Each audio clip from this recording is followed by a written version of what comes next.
of it. You're listening to ALANUI MELE on PBS Hawaii. So this is Meso, and you're listening to ALANUI MELE on PBS Hawaii. Listen up, this is Danny One, and you're listening to Hawaii Hip Hop History via ALANUI MELE on PBS Hawaii. Check it out. His pen game is as versatile as his pen names. He is an MC, a master on the mic, a chosen one of some sort, being able to move the crowds across the continents with his music. Later channeling that very mastery to start a record label and clothing company called Flip the Bird. The level of ingenuity and originality reflected not only with his music, but with his designs on shirts and iconic sneakers he created with Run Athletics. He created a blueprint to how an artist from Hawaii could make a lasting impression and impact on a wonky music industry without compromise. Always staying low-key like the brother of Thor, Tassho Pearce. Hey. What's up, Tassho? What's up, Cavett? Man, what a kind intro, man. I'm going to have to sample that. I'm going to need that. Nah. Oh, low-key like the brother of Thor, man. You took it back, Dude, man. I was trying to write this intro, and I'm like, I need something.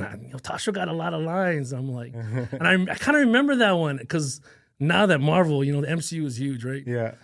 And I'm like, that one was like a slow hitter for me. Right. When I first heard it, it didn't catch me until later, and I'm like, look, man, I got to remember. What verse was that? That was a good. There were some good lines on that. That one. I remember was that was on Rhyme and Punishment. Oh, okay. On Ringleader. Ringleader. Ringleader. Yeah. Okay. Produced by. That's Sizer. No, that's was actually Mr. Rios. Mr. Rios. Yeah, that's Mr. Rios. Yeah, I would say, like, if you listen to the album, like that, there's no really other single than Honolulu, but if there was, it would be Ringleader. Oh, nice. That's the only other one that was a dope album, though. A little catchy feel to it, yeah. That's for real. I'm kind of bummed. I don't know where my LP went. It's somewhere in the archives. But because I've been doing this podcast, and I was like, I'm going to interview Tassho. I was like, I got to pull it out, but I couldn't find it. And I was like, I got you, bro. I got you. I'll get you the instrumental too. That's the rare white label. Yeah. Anyway, how you doing, man? I'm good, brother. Thank you for bringing me here, man. No problem. It's an honor. Yeah, and congratulations on this whole, partnership. Yeah, this is dope. No, I'm stoked, man. PBS is showing out for Hawaii hip hop. I need you to get me a drop from David Attenborough. I want to drop too. It'd be dope to be like, grew up on that guy, man. Like, you're listening to ALANUI MELE. With like bird sounds in the back. Shout out to David Attenborough. But anyway, let's take it way back. So you grew up in Kaimaki, or was it? We bounced around a lot. I was originally born in Japan. Right. My mother's Japanese. My dad is Haole. He grew up in. He went to high school in Japan. My grandmother was a writer for the Japan Times. Jean Pearce, she wrote like an advice column. So he lived there 17 years, spoke fluently, went with my mom down to Iriomote, which is famous for the Iriomote wildcat. It's a small, tiny island off the coast of Okinawa. Nice. No electricity, super primitive. My dad was the only gaijin, non-Japanese guy, and he's plowing rice with a water buffalo. Whoa. This is like during this hippie days. Crazy. Yeah, and then I guess it didn't work out, whatever, between him and my mom. He split, moved to Hawaii. We started out, I think we lived in like a little studio in Mo'il, and then we moved to Kalihi for a little while, and then eventually ended up in Kaimuki side. Nice. Mm-hmm. Ended up going to Kalani? Yeah, went to Kalani, graduated from Kalani High. Yeah. So in Kalani, what was your first experience with hip hop? Was it before you got to high school, or was it during your middle school era? Probably middle school, yeah. Originally, it was like way back, like second, third grade. My first like big moment was the Run DMC concert with ZZ Top. That like totally blew my mind. Was that here? Yeah, it was at Aloha Stadium. And you actually went to that? Yes. Dang. Dude, it was incredible. I didn't go to that. Yeah, I'm going to guess it was like 87 or something like that. You can check the facts on that. But yeah, young 8-year-old show was just like... Your dad took you? Actually, my buddy's dad, Hoala's dad, Mr. Greavy, was always super cool. He took us around and took us to do stuff like that. But yeah, I remember having those tapes, Run DMC, you know, all these Eric B. and Rakim, Beastie Boys, License to Ill, you know, I think that was already like, that was past King of Rock. That was Raising Hell already when they were doing the stadium tours, you know, at that point with ZZ Top. Was it ZZ Top opening for Run DMC? Or the other way around? I don't remember. I know Henry Capono was on the bill too. Oh, that's crazy. He was the opener. That was a pretty random Only in lineup. Hawaii. Yeah. Yeah, but I bet you everybody loved it though. I don't even remember that. I went back and I was like, I wanted to buy the poster, so I was like searching on YouTube, but it was like way too much money. And someone actually has the poster. Searching on eBay. But yeah, I found the poster, but it was like way too much. But then it's Capono was on there too. But later on, yeah, we were, you know, the first guy that kind of brought me back into hip hop was probably Aaron Ha'o. When I met him, we were kind of all like punk rockers. We hung out at the Pink Burger King on University. Yeah, okay. Going to punk rock shows. But at that same time, we were starting to listen to like more edgy hardcore rap like Ghetto Boys, What year NWA. was this? This had to be like, 90? Yeah, 1990. Yeah, because so maybe like freshman, sophomore year, we started going more into hip hop. And, you know, I think by the time 92 when Far Side dropped, we were like, that kind of blew our mind. And then there was like Hieroglyphics and all those, you know, we were listening to like really hardcore rap because that energy kind of reminded us of punk rock, and it's like rebellion and just like rage. And then we went into like, oh, these guys are like actually saying some stuff, and like, you know, you just kind of absorb all their words and their patterns, and then we were starting to freestyle and develop our own, you know, skills. I don't know if you could call it that. At that time, it was very rough.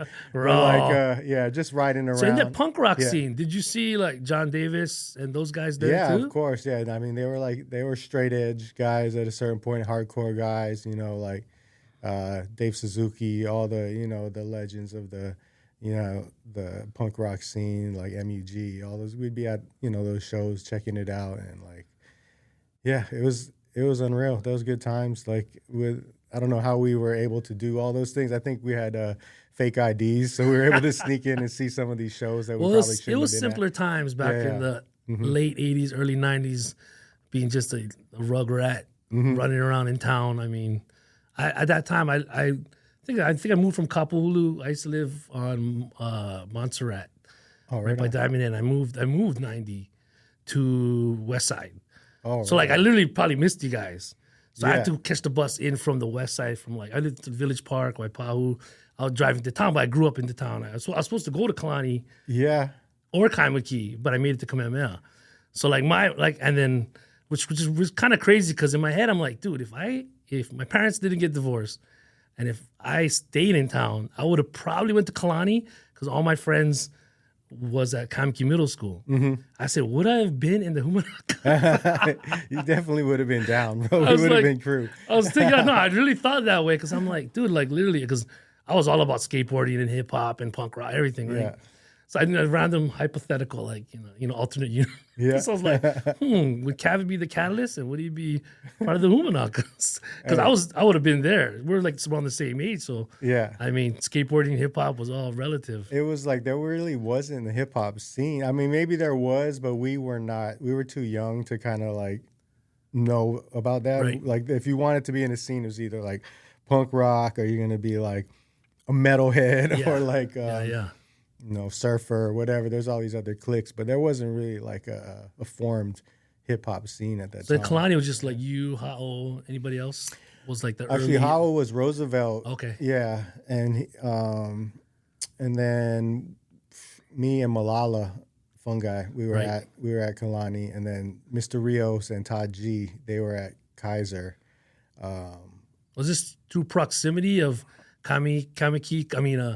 Roosevelt, Kalani, Kaiser, just being in that kind of general area that brought you guys together? Pink Burger King brought me together. Yeah, that was the connecting factor. And then I don't know how we linked with Mr. Rios and Todd, but I knew that we were already listening to like dope hip hop, like more underground stuff at that time. And I know that like Todd G, he had like ties with the Far Side at some point. He was like maybe a backup dancer for video or something before he Crazy. came to Hawaii. And then Mr. Rios, Gijo, he came from New York. So we kind of felt like, okay, we have these like guys that are actually from the mainland that know hip hop, you know, and we felt like a certain connection, like closer to the essence, you know, just having them around. 'Cause being from Hawaii, you were hungry.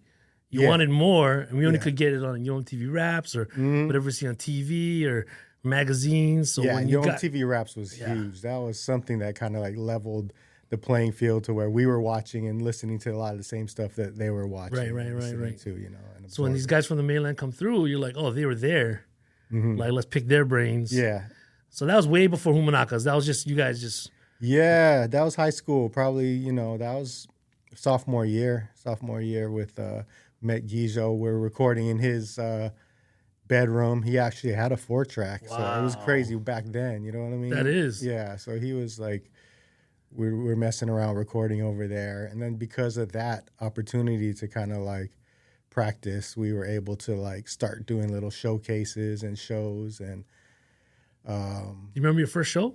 I think it was a talent contest. Like a brown bags or It was Jack the Rapper, and it was crazy. wait, Jack the Rapper in Hawaii or Jack the Yeah. Rapper? No, it was Jack the Rapper in Hawaii. It was crazy. Was that the same Jack the Rapper that they had in the mainland? I don't know, but maybe it was just like a Right. spin-off. But yeah, it was pretty eye-opening. There was like some brawls and some crazy stuff going on. Yeah. Any notable guys that you remember from then that kind of peek out now? There was one guy who I caught later on. He always had crutches from Kalihi. I forgot his name, but I've seen him at later shows too. Like he kept going for a while. He started doing tattoos, I think. Oh yeah, I think forget so. his name, but he was tight. Like if anybody, I was rooting for him to win. Besides us, we didn't win. Hoomanakaz didn't win. That's the group we all came Wait, together okay, for. so wait, Hoomanakaz. let's rewind. Was that Jack the Rapper? They invited all the MCs. You had to go to a back room. Do you remember? Is that the one? And everybody had to cipher in the back room first before you even get on the stage. Do you remember that show? That's not the UH one, is it? No, this was Okay. like, I do remember being at that because I think this might have been 94 or 93, 94, 95. But I do remember the guy, that MC that with the crutches. And I remember you guys there. And I was there with either EP or my other homie. Yeah. And there's like I remember just being a lot of MCs going into this back room. You had to battle there or something. Then they picked you out, and then you got to go on stage. I don't know if you remember that show, Dude, but I remember you guys rolling deep. Yeah. And I remember that. I know that guy's name, man. I know he's a tattoo guy now, Oh, okay. but I know specifically who he's talking about. And he was Yeah. the sickest out of all those, kind of more of a gangster, Khalid guys. Or So I think all his boys were there. Ricky Boy, was that his name? Yeah, I think that's right. And they were definitely, you know, he was deep. His crew was deep. And Yeah. somebody went up there and threw up the wrong sign. And I just remember him like walking through the crowd like a pinball machine, punk, punk, ping. Like it was not good for that guy. That's crazy. Yeah, but that was that was like getting our feet wet. And then I think our first like we did our own shows like here and there, just like open mics, Try Espresso, of course, Valentino's. That was like the start of like the Stone Groove family, Manifest, all those guys ciphering with Jamal Kilowatts and everybody that was around on the scene at the time. Did you guys link up Yeah. with so before the Hoomanakaz was branded as a crew, did you guys hook up with anybody like Danny One before that? Size? Okay, that was so Hoomanakaz was already a crew, and then we met Buzz One. Okay, so that became our High State family. That's when we started branching into the High State family. And Buzz One, through him, that opened up our affiliation with like Homegrown Massive, Danny One, that's Trans, Right. Skills. Yeah, all those guys. And then, later we had One Night Stand, so that opened up our affiliation with Rude Funk. That's going to be like Static. Sweet Pea, Static, those guys. Did Buzz bring in, was Casper Kimo already down with the Hoomanakaz, or did he kind of come in with Buzz through VM? Yeah, through VM. Like, I definitely think we should. We need a moment just to talk on those guys because Buzz. Like, to be honest, like my reputation, like as a battle MC, was like kind of like a bulldog, kind of like give me the mic and just kind of not a bully, but like more of an aggressive persona, right? And I got all of that. I adopted that from Buzz, just like because being around him, like when you first meet him, you're gonna freestyle, and he's gonna be like, if you start fading or showing the slightest weakness, he's gonna start rapping over you, and it's like, like he just had these techniques that would just like get under your skin, but at the same time, like made you better, like, and the same thing, like Buzz was like somebody that like pushed you to get better, and then when Casper, I first met him, to me, his style was like the illest style, like his voice and the way he put words together, like in this cryptic kind of dark style that he had, that just really matched his whole persona. Like that was somebody that was like super proud to have him in the crew, and it made me definitely step up. Like those ciphers between Hoomanakaz and VM is definitely what helped us get better. Because we already had our own kind of style. Like if you think about the Hoomanakaz and you break it down per member, right? Okay. Like you got to talk about like Fungi, right? He's like the dirty bastard of our crew, like the ODB. He's just raunchy and like kind of like bust the influence and just like over the top. So Fungi's name is Malala Fungi. Yeah, he's the main guy that would like the king of styles. Like he would just go anywhere with his style just like, and he had the big afro and the big personality and the big stage presence. Anywhere we went, that's the guy that people remember. Yeah. And then of course Ha'o to me is like the backbone for the whole crew.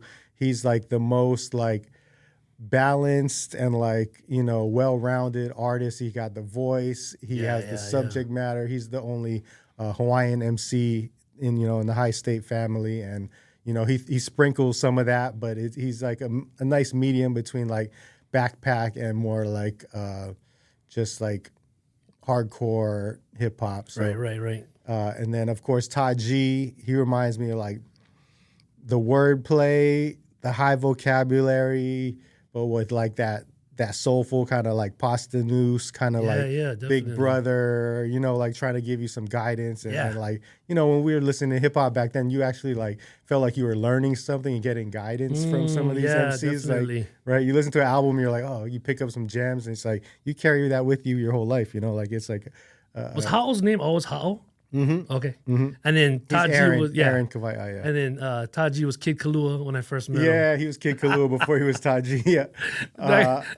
And then Idealism, okay, he was like he was our street cred, because like he was literally always in the streets with everybody, whether you were any extracurricular, let's call it entrepreneurial endeavors that you were taking part of out here in these streets. Like you knew Ideal, you knew Moon. And then shout out to Moon. Yeah, and then Love of course, that guy. dude, he's all filed. He's Vegas. I think eventually we're gonna do this, and we'll do it with all the Hoomanakaz, and we'll do, you know what I mean? That'd be sick. We'll get Moon down here, and that'll be the real story, because I don't know how much in my memory I have, but if we combine all of us, we have a good story to tell. And then Mr. Rios, he was like just such a good-hearted, warm person, and just like kind, quiet, but like his beats like spoke volumes. He was like the mastermind behind all of our early projects. His ear for digging was like unreal. Yeah. He's using a lot of jazz loops, because of course we listen to Tribe. I think Pete Rock was a big influence for him, so a lot of like jazz loops. But he was finding stuff that would like, I would hear him loop it, then I would hear someone like on the East Coast like loop the same thing later on. Like his ear was like top tier. Right. So that'll be the Hoomanakaz, and that's Vandalist Minds. And then later, so VM Vandalist Minds, was it just Buzz and Casper? There was Albert, I think, was affiliated, and then also Sean Kelling. Yeah. Shout out to Sean. I don't know what exactly their role was. I know they were just like squad. I know Sean, like he bombed with Oh, okay. On the writer side. On the yeah. writer side. On the And I writer think he side. played bass. Oh, okay. played an instrument. Skate. Yeah, because I remember I skated with him early on. Then he went to Roosevelt. I went to Kamehameha. Then we linked back at Funk Pistol. Oh, And he's like, yo, Kevin. I'm like, Shaw, what? You still here? I thought you went back to New York. He's like, nah, dude. And he told me, like, you got to come out with us. I'm gonna link up with these guys, like these guys. And he started talking about you guys. I'm like, okay, word. We never connected. That's what I mean. It's like so many missed opportunities. Like, that was high school. So I was like, he was at Roosevelt.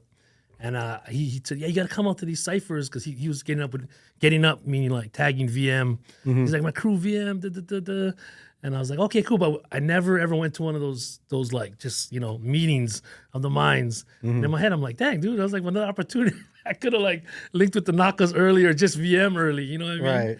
Yeah. But shout out to Sean. He owns a skate shop in California now. Oh, okay. Yeah. Because he's I used to kick it with him whenever I went to New York. yeah, he's OG New York rookie, New York skateboarding. Yeah. You know what I mean? Really good guy. So that was VM. And you guys also had 6 Cents, right? Okay, so yeah, 6 Cents, that is like, those were like the real Kapahulu, they're the real Kapahulu G's, like they were really in the game. Just basically Romeo, I knew him since Prospect, since second grade. Right. He was like my best friend since like second grade. We played for the St. Louis Orioles over at Connie White Park. You know what I mean? Like he was always like super athletic, talented. I think he was like for our first couple years quarterback at Kalani, but he was my boy. And when we started listening to hip hop, I like put him on to like Lower End Theory and like changed his game, like his whole idea of what hip hop was, like they were just listening to like straight gangster stuff. And then they're like, whoa, this is dope. And then he would start to, freestyle whenever we'd hang out on Hayden Street. Yeah. We'd all just sit on the wall there and like freestyle and stuff. And then him and AB, Ant One. And, right. But Ro was just crazy off the head, just super sharp. Like he was one of the nicest, like just off the dome. And then when he translated that into writing, he was also sick. Excuse me. AB, Ant Bone he was from LA, I think. He's a little bit older. He had some stripes. He was definitely like OG, but he definitely had like kind of like a Spice One chop to his flow. Right. Yeah, and then there was Scott Sick, who's also from Kapahulu. Yeah, and he was nasty, bro. He had an ill voice, and his flows were like super sharp. So we were stoked to bring them into the crew. And then, of course, Size One was like the architect, the guy who knew all the history and knew everything about Hawaii hip-hop, knew everything about East Coast hip-hop, West Coast. I think he worked at Tower Records for a while, and he was a producer. And he was someone that, like, when he entered the fold, he elevated everyone's game, because he had, like, a certain perspective and a skill set that, like, and a discipline that made us who introduced you guys to Size? I think it was, like, Todd or, like, Gijo met him at Tower Records. And then they're like, oh, yeah, we met this guy. He makes beats. And we went over to his house. He was, like, I think on, like, Pensacola or something. Where was he? Pecoy. Right. Went to his apartment over there, and we're like listening to the beats, and we're like, oh, this is different than Mr. Rios. Mr. Rios is real like loose and flowy and like funky and like, but Size was just like real concise and like boom bap. Yeah. Like that foundation, because he trained. He went to New York. He was a disciple of Phase 2. Wow. So Size had that like that New York essence, his chops, his ear for chopping up samples and recreating beats. Like, he's got to be. He's like almost the unicorn of Hawaii hip hop, because he's been there in the '80s with graffiti, skateboarding, graffiti. MC production, like and he's been there at every single point, and he's kind of like a quiet, just kind of chilling in the shadows, almost like like. What was that?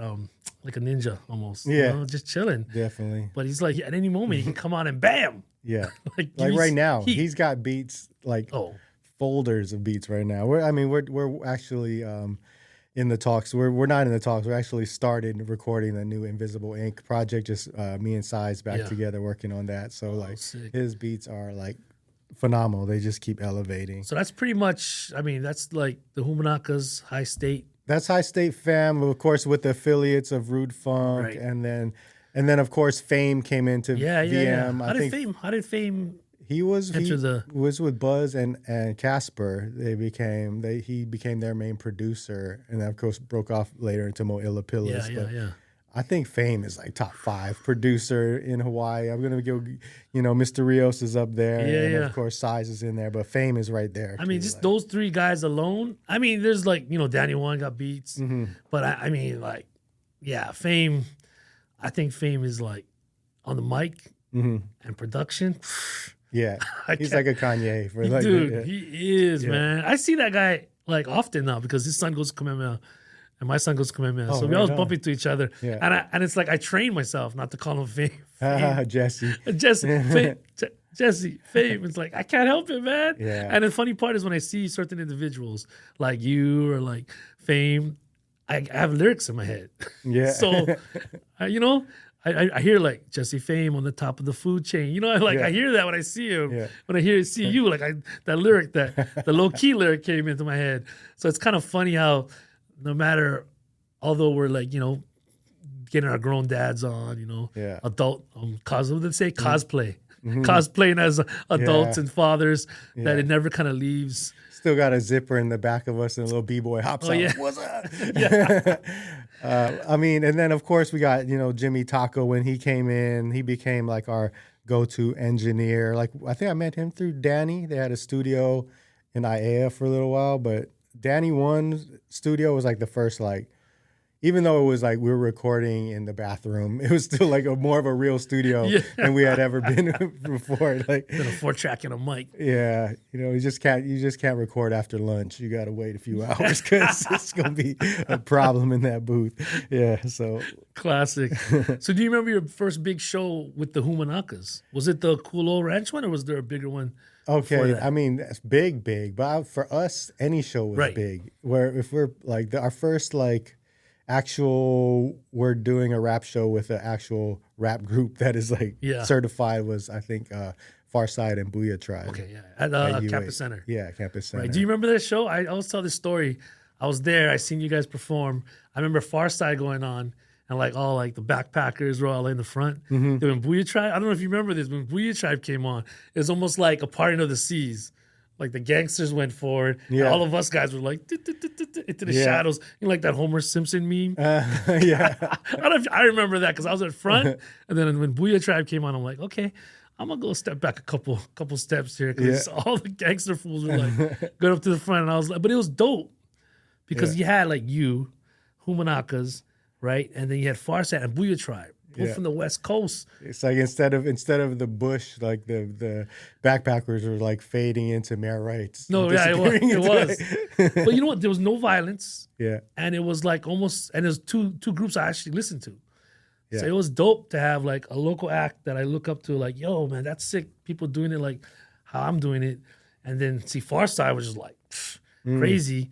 And then you have Booyah Tribe with straight gangster, but being able to coexist with no violence, that was dope. I think about that Bizarre Ride, and that's like, to me, it's a very pivotal album. Like, I just like how old I was and just listening to that in my headphones over and over in high school, and just like really like just absorbing the essence of like hip hop, like made me want to do it. And then also like finding out later that Slick, a guy from Hawaii, did the artwork. Yeah. That was actually like my first like, wow, superhero Hawaii hip hop moment of like, this guy's from Hawaii. He's doing artwork for this group that's like my favorite group right now. Yeah. And it's like, and then seeing like, those are like, to be honest, like my first heroes in hip hop weren't from the music side. They're from the graph side, like actually seeing them do that. Right. And then like that, seeing, Catch with his piece inside the Source magazine, right?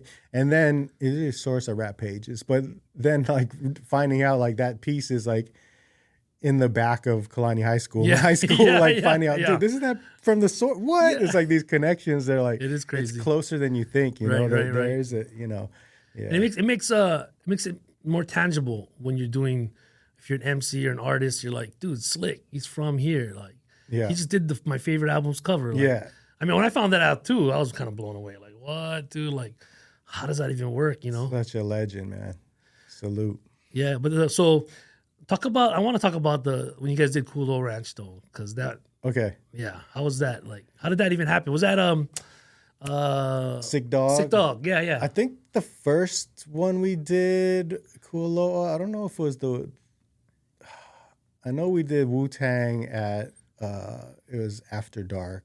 That was like the first big show. Yeah, yeah.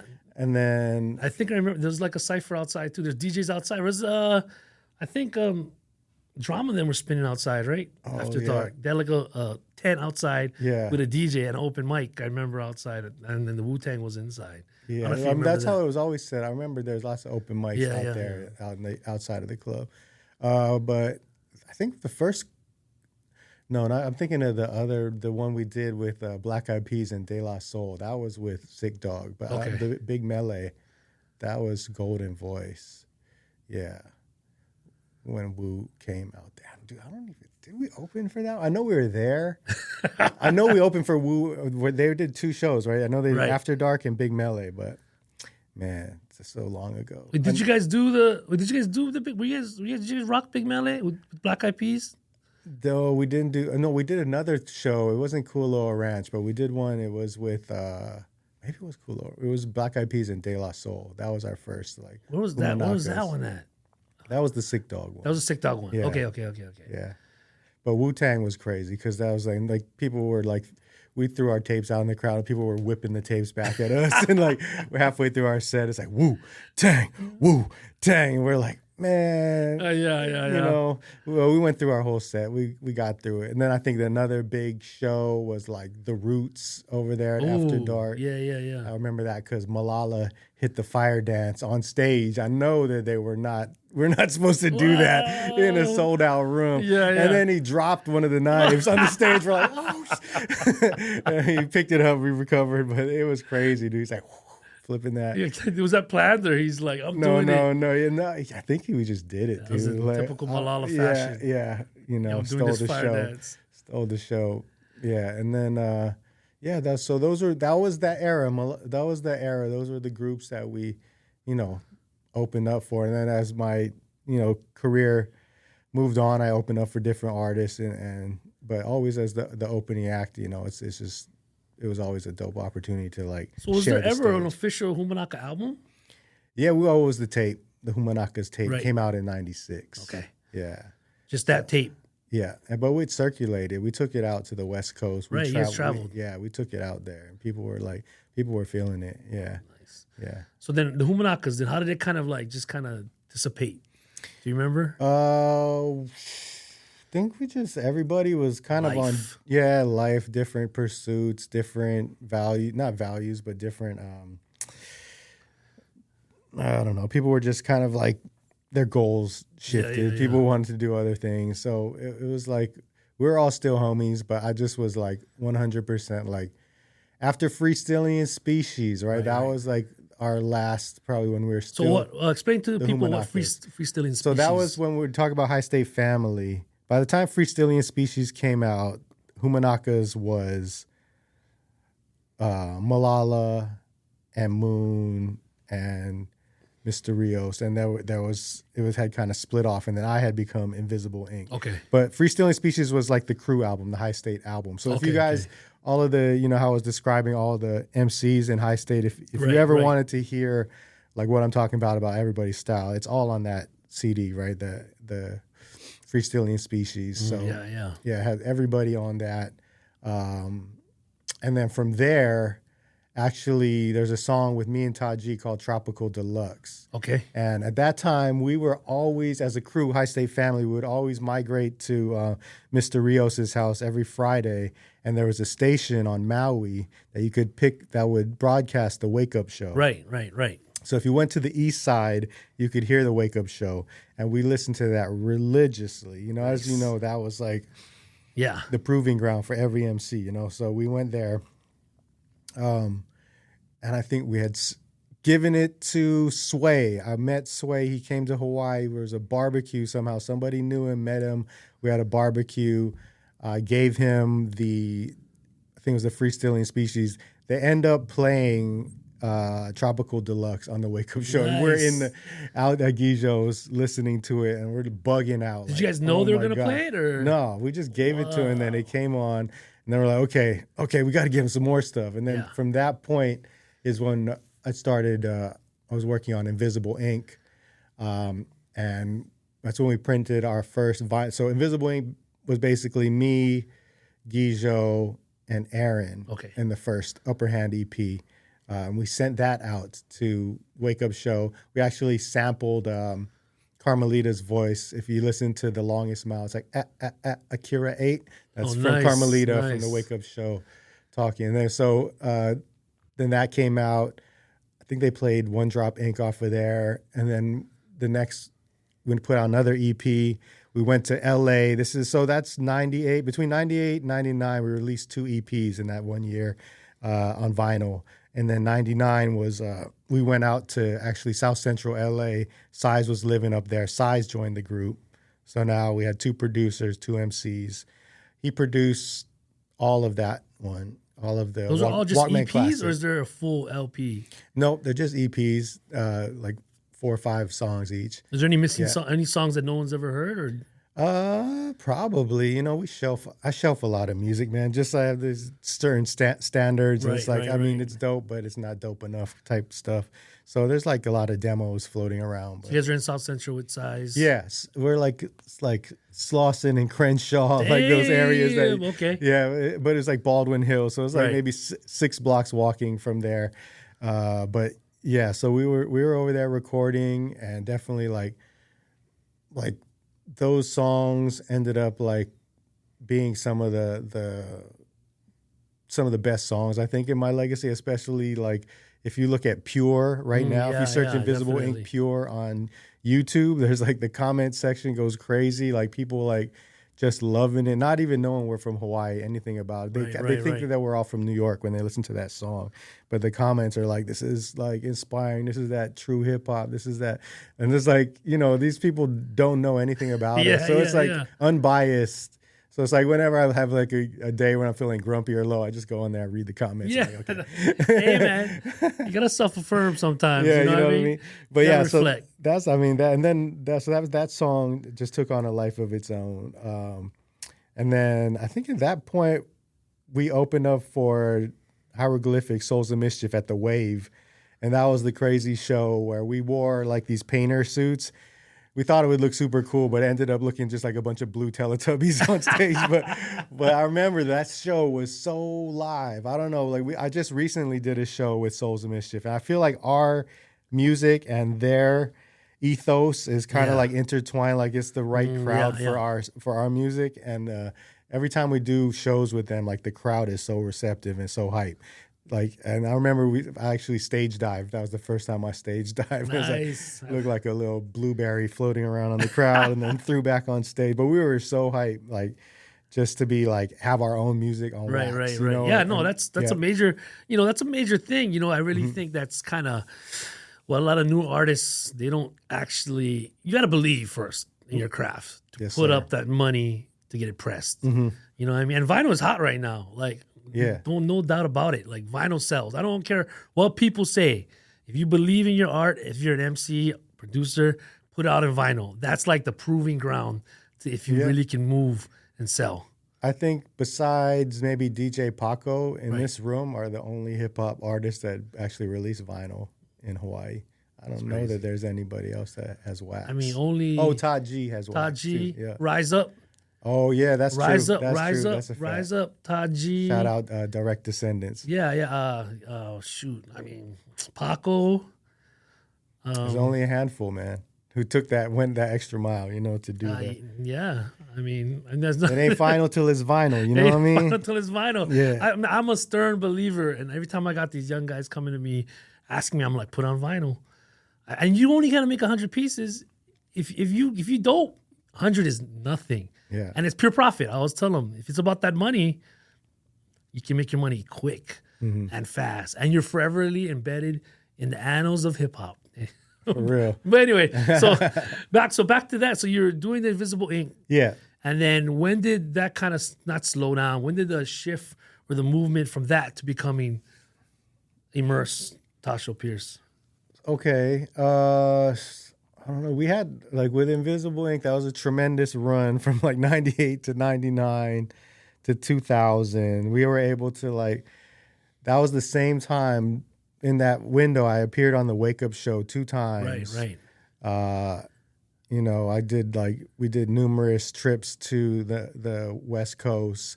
I remember going on to KUSF in San Francisco with Winnie B and ciphering with LP from Co-Flow. And this is Fun Crusher EP LP. Nice. This is nice. raw. Yeah, raw LP. Like the rawest. Yeah. And I had to, you know, back and forth with him.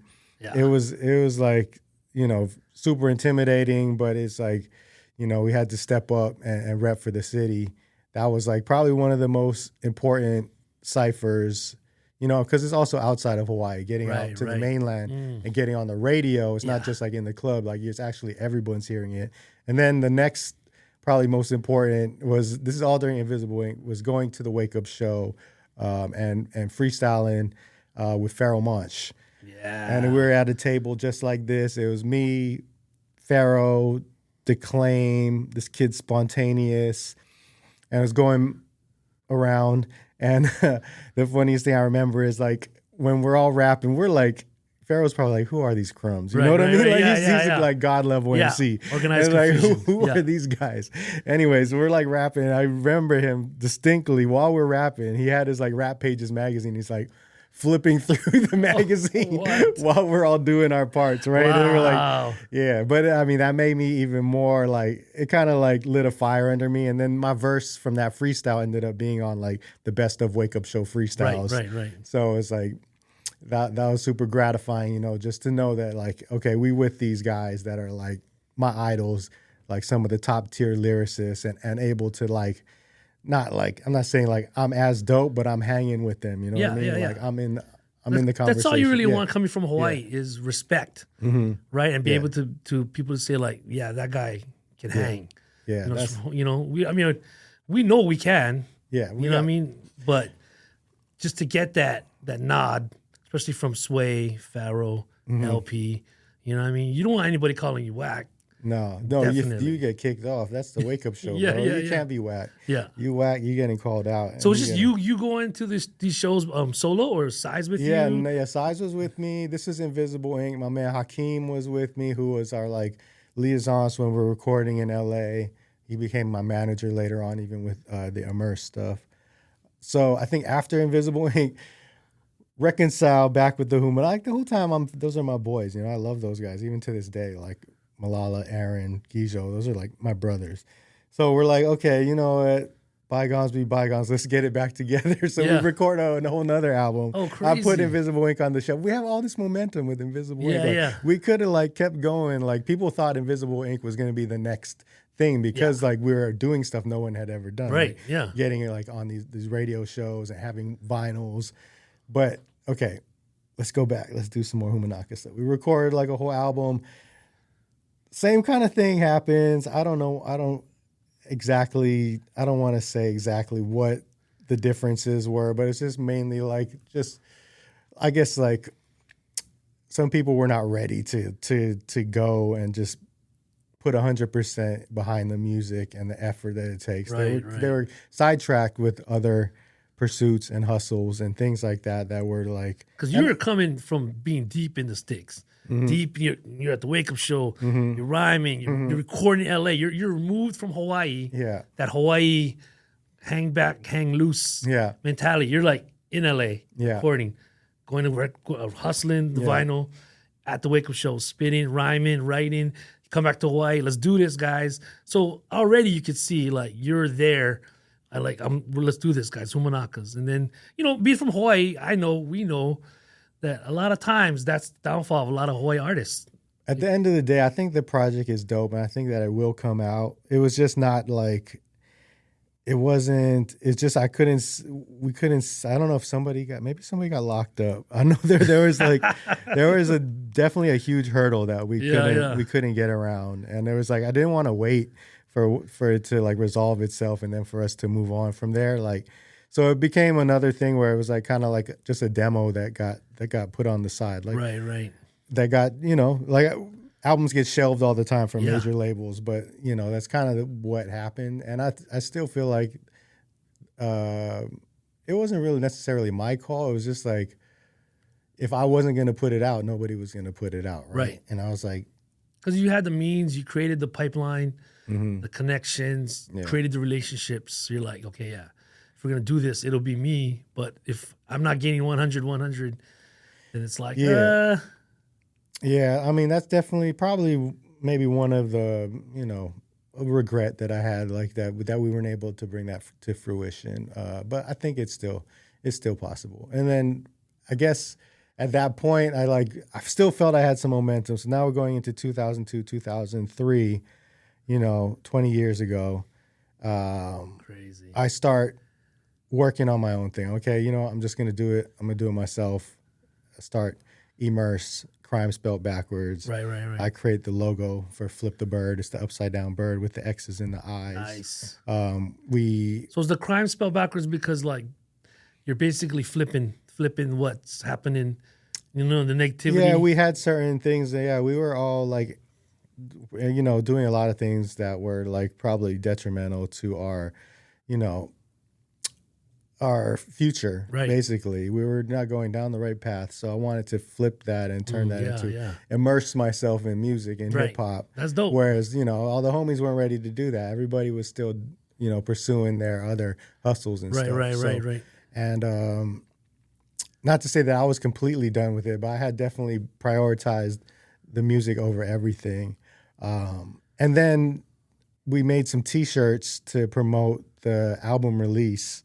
And we had a good buzz for the album because, the Honolulu was released. We did that one on vinyl. That was the first release. Right. Flip the Bird was the 12-inch.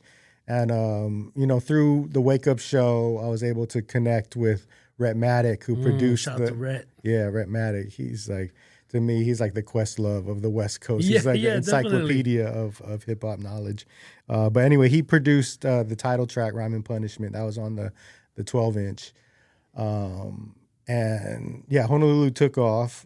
That was crazy. It just like ended up on all the, on all the radio stations, started getting even more shows. It became like kind of like woven into the fabric of Hawaii hip hop. It became a part of our story. It wasn't just my story. It was like all of our story. Right. Because Hawaii, we remember those wins, right? Like Honolulu was a win. That was like, we got a W that day. And then it's like like BJ Penn when he won the title, like Max Holloway, going back to like like Sid Fernandez, Nice, anything. Like we remember our wins. Right. That's a dub. That's a dub for Hawaii. All of those things, and that was one of the dubs that we got as a hip hop scene. When you made that song, did you envision it to do what it did, or no? You just said, "I'll make a song for my city." I did. I wanted to make an anthem for Hawaii, but I didn't think it was gonna be like.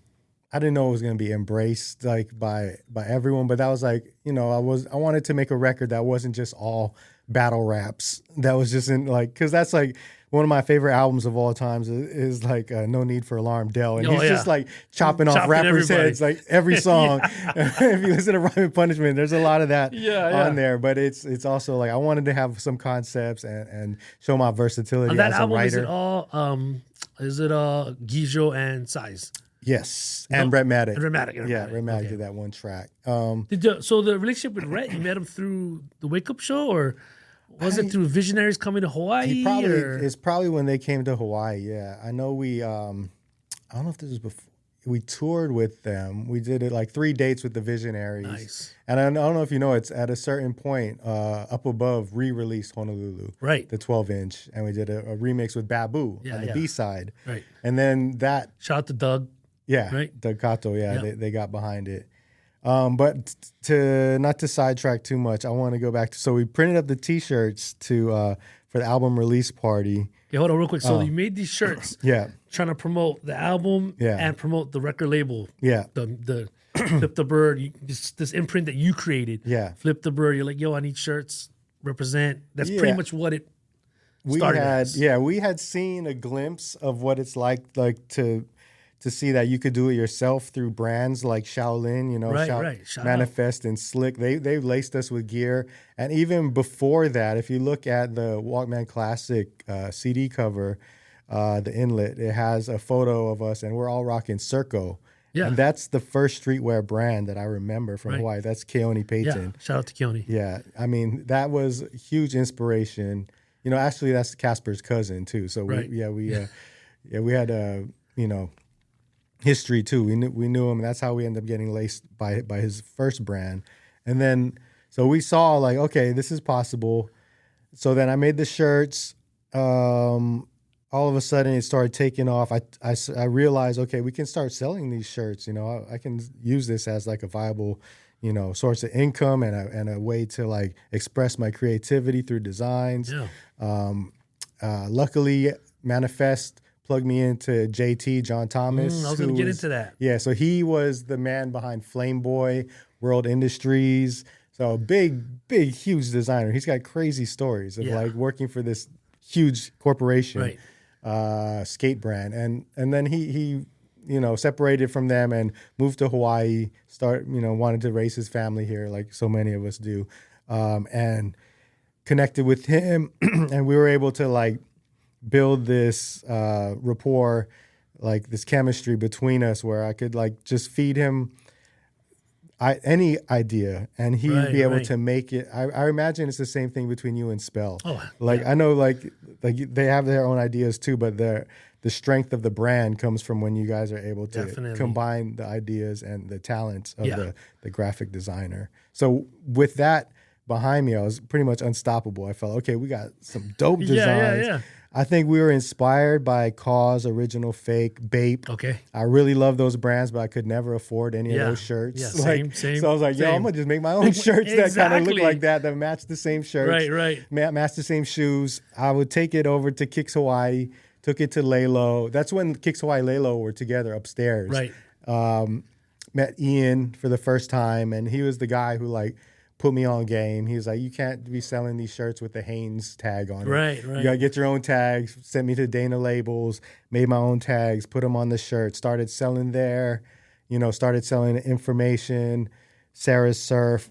Boom. All of a sudden, we're still doing shows, we're still promoting music, but like there's a reason I didn't put out any music between 2003 and 2008. And that's like Flip the Bird was just like 5 years, had a whole moment where it was like not only you'd be walking around on the west side and you see like a G logo shirt, like, with the Gucci pattern, like, you would see it like celebrities, would be wearing it. Like not just, a lot of the artists, when I opened up, I would give them clothes and then like Method Man, I'll give him a shirt and then he'll put on the shirt. Redman, I'll open up, give him a shirt and then he'll end up taking a picture. But then, as it progressed, we started seeing like, oh, there's Lupe wearing a shirt he's doing a YouTube interview. Oh, there's Chris Brown with Rihanna wearing a shirt. Now I did not give these guys that shirt. There's Mike Epps wearing a shirt. Like it just started like spreading like that. But it wasn't just luck. It was like a lot of hard work. I literally put the brand in my backpack. I think I went to the Crooks and Castles website and I looked at their stock list, all the doors that they carried their brand, and I just like literally flew to those stores and like with a backpack full of gear and a line sheet, like stores like Ubic in Philly. I went there. Nice. Boom, they're carrying Flip the Bird. These are like the main places you need to be in to be a legit streetwear brand. This is when the hype beast, before the hype beast. This is still the streetwear renaissance, I guess you would call it. And then I went to Boston, Bodega, went over there. All of a sudden they're carrying our shirts. True in San Francisco, like so did JT teach you about the line sheet, or was that Ian from Kicks? It was probably JT, I imagine. He's like, so how are you gonna sell this stuff? I was like, I don't know, just take it. Well, you should probably make a line sheet. Yeah. Okay, yeah. Right. What's that? What's a line sheet? Hey, yo, straight up. Yeah. Shout out to JT, man. Like I mean, I remember when Tassho told me, I was like, hey, who designed your stuff? You're like, yeah, this guy named John Thomas. I was like, Yeah. wait, John Thomas, Alva, skateboarding. I was like Legend. bugging out because I'm like, Yeah. dude, he has his own move. Right, The the JT Air. JT Air, Yeah, it's a right? tuck knee. It's Yeah. like a front side grab tuck knee. And I was, as a kid, like, I used to do that move all the time. So I was kind of bugging out when Tassho told me about that as like a young skate kid, like third grade, like JT. And I'm like, he lives here. I'm like, dude, he designed your stuff. And I was like, I was mind blown, you know, on this whole nother path of outside of hip hop was skateboarding, which, you know, of course, Manifest, you know, Jeff Hartzell. Right? Yeah. Did he do any designs for you?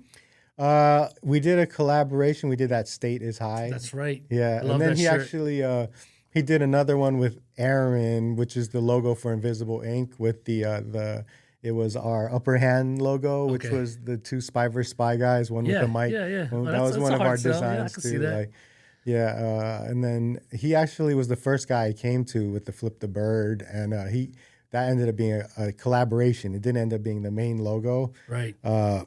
It was dope, but it was like abstract and super like it was a dope logo. But I just wanted it more simple. And he's like, you know, dude, go. My boy JT just moved. Right, here. right. You should go meet up with him. So it's more Yeah. poetry. Yeah, like, that was you know, like, before. yeah. When he was going into poetry from Shaolin. So anyway, so you're giving all this, so you're straight up, feet to the ground, foot soldier. Yeah. Hitting up all these stock lists, bang, bang, bang, Yeah. backpack, line sheets, MC from Hawaii. You're doing your thing, music wise. Yeah. But then you took a lick. You're like, dude, this clothing thing, you know, I'm Yeah. gonna run with it. Yeah, it just it made a certain level of a popularity that I don't think surpassed whatever popularity I had from Honolulu, which was probably like the apex of my Right. you know, music career. Yeah. So that's I just pursued it and went all out with that. And like, you know, so that opened up some of the biggest like moments as far as an artist, meeting other artists, like, you know, meeting Eminem for the first time. Wow. Like I met him at Avex Studio. He was out here with Dre. In the studio, come out, he's standing there. The manager's like, so yeah, this is Marshall. And I'm like looking, I'm like, oh my goodness. And I'm like I'm in shock, right? And then the first thing he says, oh, you do that Flip the Bird brand, right? I was like, yeah. I was like, that's my brand. He's like, yeah, Haley was just wearing your shirt the other day. I was like, what? Oh, that's like, and then, crazy. you know, I didn't want to take up too much of their time when they're in the studio. Like, I had just met him, but I just basically told him how much he influenced me as an artist and like that his music was like even a big part of the inspiration of the brand and like, yo, thank you so much, basically, you know. And then I split, and then I found out later, a few weeks later, like the Relapsed album came out and he's rocking Flip the Bird on the inside. It's like him and Dre in the studio, and he's wearing our Producticons shirt, which was it's like the Constructicons, like from Transformers, except it was like an ASR 10 on the arm, all the beat NPC on the machines, chest, the speaker, so it was the Producticon, and he's wearing that shirt like on the CD cover, which was like insane. Like, And then eventually through Avex, you kind of met Kanye yeah, through that? yes, yeah. No, those were like probably the best years of my life. Like you're talking about, like, you know, my best memories besides like my son being born, you know, getting married. Yes. Shout out to Tracy, shout out to Itaru. But outside of those moments, like, you know, those are probably some of the best moments. It's like 2008, 2009, working, you know, not working with, in 2008 during 808s and Heartbreaks, meeting Ye for the second time, because the first time I met him was at the Touch the Sky tour. I opened up for them at Blaisdell. Right. And then I gave him some clothes backstage, and then he ends up wearing those on Wango Tango concert, like the 90s All-Stars shirt. That's Like, the shirt. that was like one of that was the first big cosign. That shirt, I mean, that shirt was dope. Like, The most illegal shirt of all time. But you know, the funny thing is, like, we had like, so 90s All-Stars was basically, if you remember like the NBA All-Stars game, you'd see like those Pele type leather jackets with all the NBA logos on the jacket, right? So we wanted to do a 90s All-Star. So it's basically, we couldn't get the leather jacket. That was not in the budget. So we did a T-shirt and we put all the 90s hip hop logos on there, whether it was like Gangstar, Freestyle Fellowship, Organized Confusion, Tribe, everything. Certain people got left off because they were like on the cusp. They're like, these are more 80s artists. So, got to think like Run DMC, Public Enemy, certain like, okay, these guys are on this side, but if we keep it straight 90s. And that shirt, like, it was controversial, right? Because, like, I didn't get any permission, but everybody that I met, like, I remember I met the Alcoholics, right? And I gave them the shirt and their logo's on there, right? And then, like, they're not tripping. Actually, J-Ro ends up wearing the shirt on stage when I perform, you know what I mean? Shout out to Alcoholics. The only time I ever had any, like, conflict with that shirt was, like, I gave it to Evidence. Oh, but he's not on the shirt, but he just had something to say about it. He's like, It's like Boogie Monsters, huh? he's like, oh, you didn't. He's like, you could have put Mobb Deep on there. I was like, I was thinking Mobb Deep. I was definitely, and if you think about cultural impact now and you go back, you probably would have to.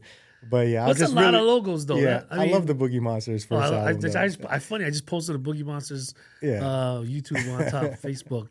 Yeah, that's funny. But then speaking of Evidence, that's one of the list of MCs and producers you work with throughout your career, which is crazy because, you worked with Merce, Rhett, Ev, Raka, Qbert, Babu, Apathy, Kid Cudi, and No ID and Kid Cudi on one track. Like, what did you ever, is that the plan the whole time, is work to eventually get with these guys, or that just came naturally through your meeting of the minds and making the connections? Yeah, honestly, dude, like, I got to think back to, like, 17-year-old me, and all I wanted was to, like, meet these guys. Like, they just lived in my head, in my headphones. Right. Like, whether it was Del, Hieroglyphics, Tribe, like, RZA, the Wu-Tang Clan, like, even Dilated Peoples. I had, like, their first vinyls, their first wax when it dropped.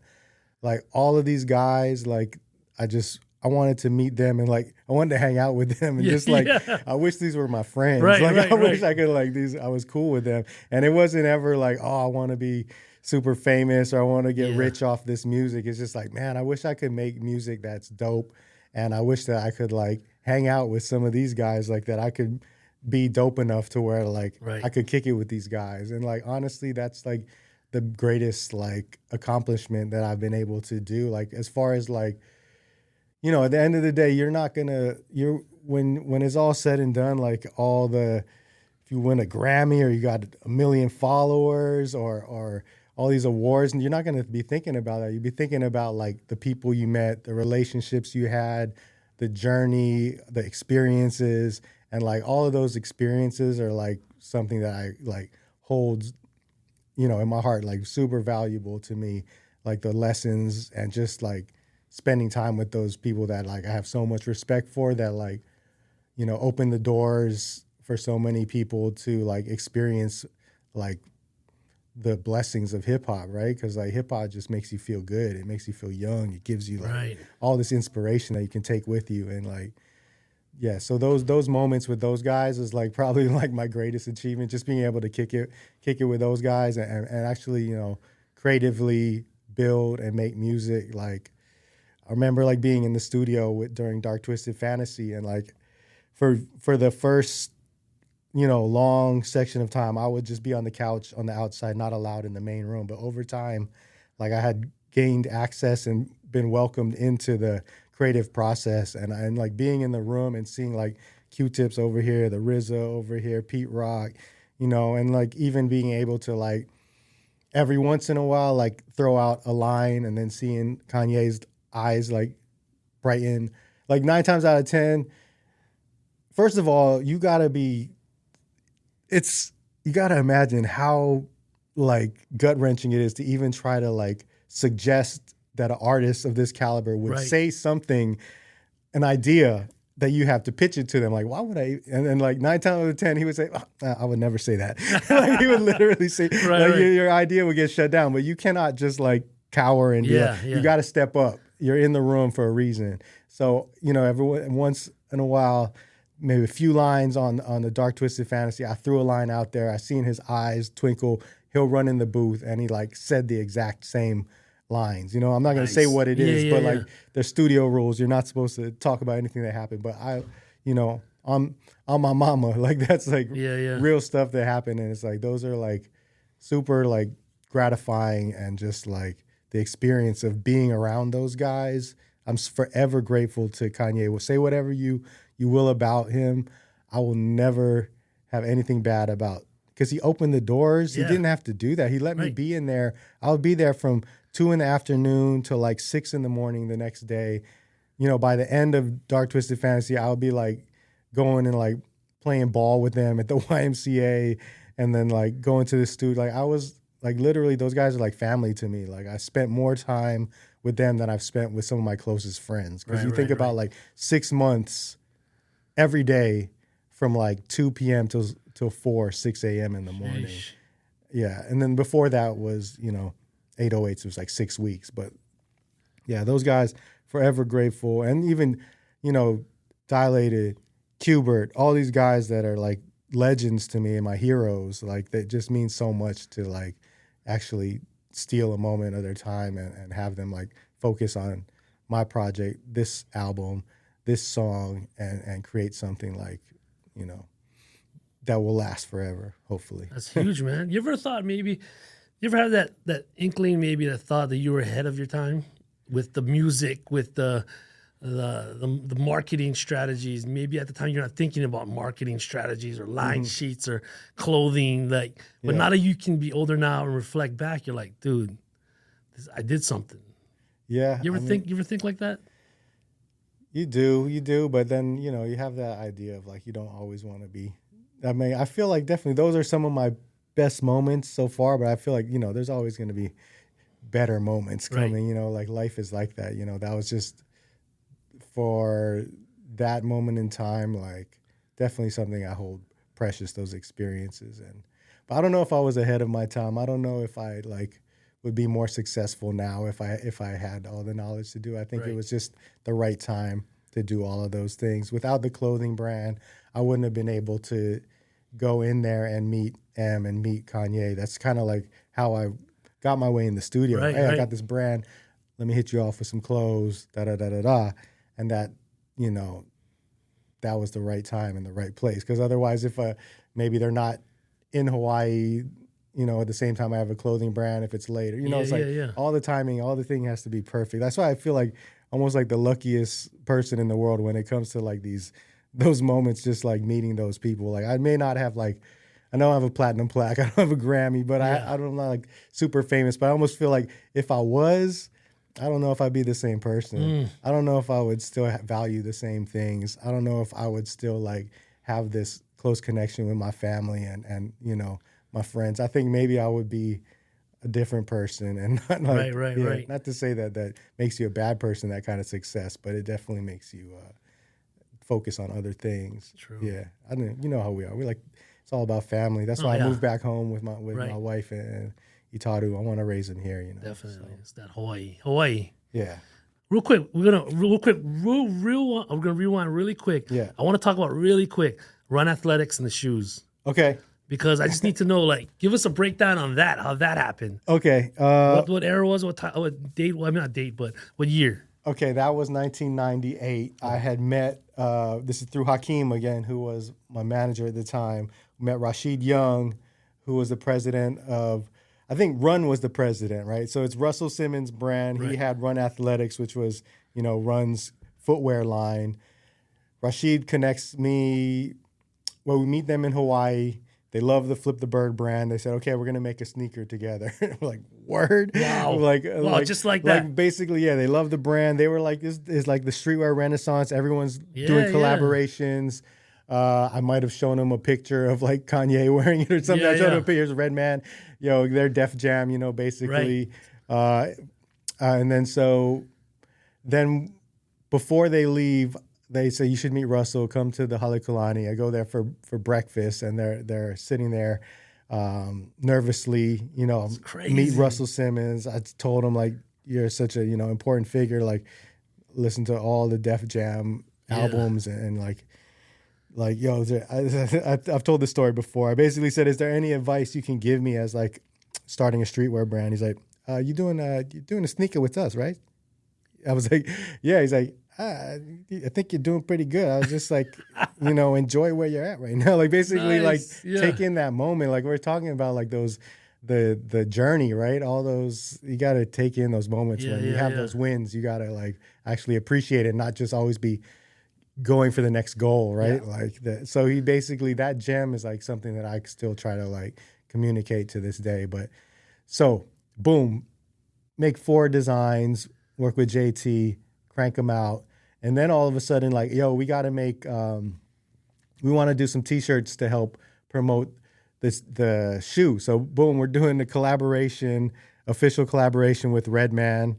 Wow. We did the How High shirt, but it's HI, like for Hawaii. Right. And then we did the Mahalo Man. So it's like the Method Man logo, but it says Mahalo. And these are like official collaborations through Def Jam, through Run Athletics, limited, probably like maybe 200, 100 shirts, you know what I mean? Okay. Yeah, if you ever have any of those, like, Yeah, I'll buy it from you. But yeah, so those were like distributed worldwide sneaker boutiques throughout Europe. Like Colette in France had it, like in Japan. So that was like a huge thing. So 4 designs, but they chose 2. They chose 3. 3. Yeah, the one they didn't choose was koa wood, which was like ocean and like it's like brown and blue. But the one they chose were Shea Vice, kind of pastel colors, and then Bird of Paradise, which is kind of like some ice cream, like kind of vibes. Yeah. And then the number 1 was the Humu Humu Nuku Nuku Apua. Right. Which I today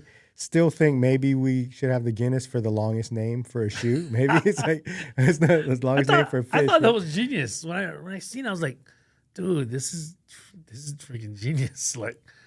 It looks like the way it was designed, like Humu Nuku Nuku Apua. Like, who would think the fish would look cool as a sneaker, right? But it does. It looks cool as a sneaker. Well, that's what I was saying, like, ahead of your time. Like, I don't know if you see it, but from the outside looking in and knowing you, and I'm like, yo, Tassho, I don't know if he knew him. Like, you're ahead of your time. I appreciate shoes, that, brother. for all of that stuff. You know what I mean? Like, but you're just actually, yeah. I think I was the first like independent hip hop artist to have a sneaker deal. Because I feel like Jay-Z had a sneaker, but he was already signed. There wasn't any independent artist with a sneaker deal. So yeah, it was way before Kanye, and and his sneakers weren't even that fresh. Like, this is like fresh and held it down for Hawaii. Yeah, and you had on the label on the tongue, it said High State, right? It said High State. It had the little tag with the Hawaiian Islands on it.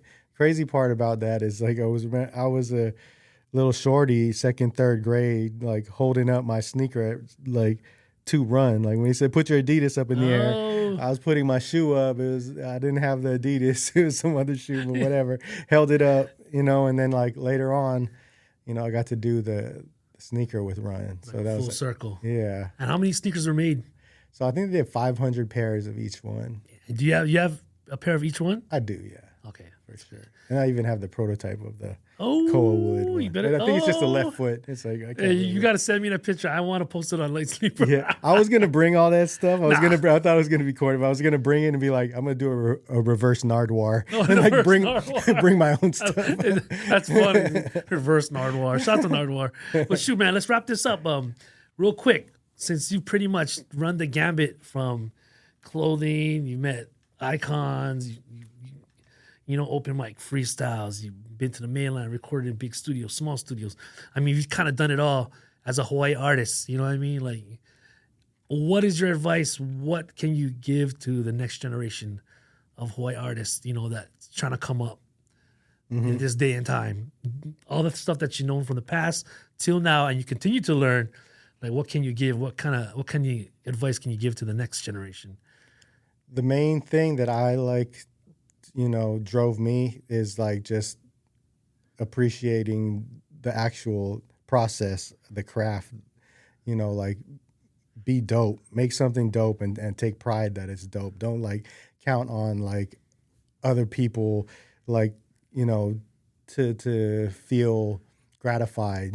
You should get fulfillment out of just making music, whether you're getting recognized for it or not. Like the fulfillment comes from just like writing that perfect 16, and everybody has their own vision of what success means, And I think in this day and age, a lot of it comes from how many eyes you have on your music or how many followers you have, or, you know what I mean?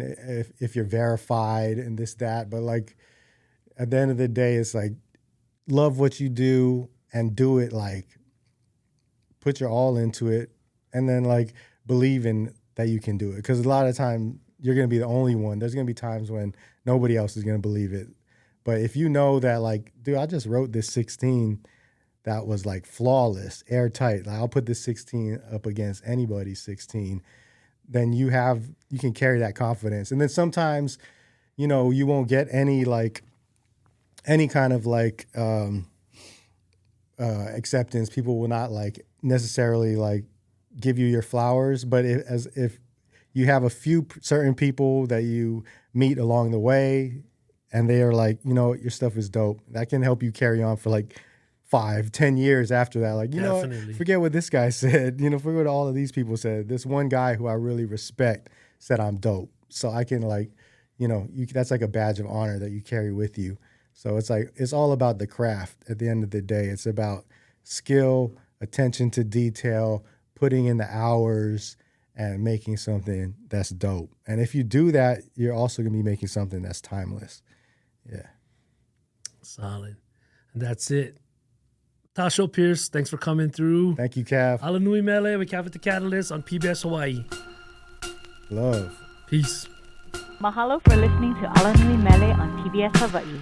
Introduction beat by Just One O. You can listen to ALANUI MELE on all streaming platforms and check us on social media at PBS Hawaii or www.pbshawaii.org.